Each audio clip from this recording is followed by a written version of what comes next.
بسم الله الرحمن الرحيم. الرحمن علم القرآن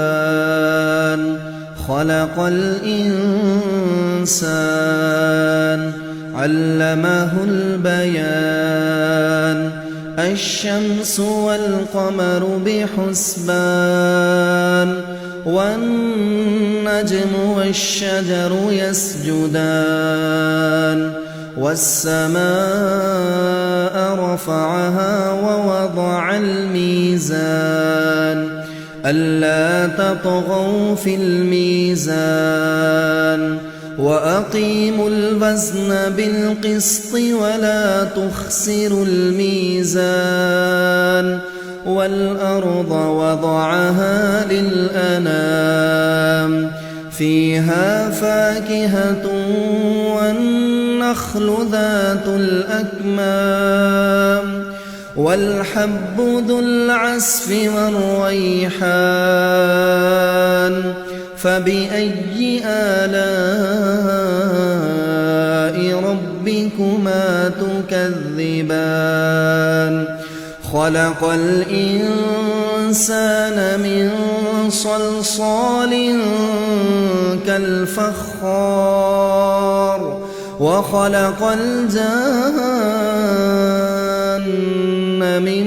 مارج من نار فبأي آلاء ربكما تكذبان رب المشرقين ورب المغربين فبأي آلاء ربكما تكذبان مرج البحرين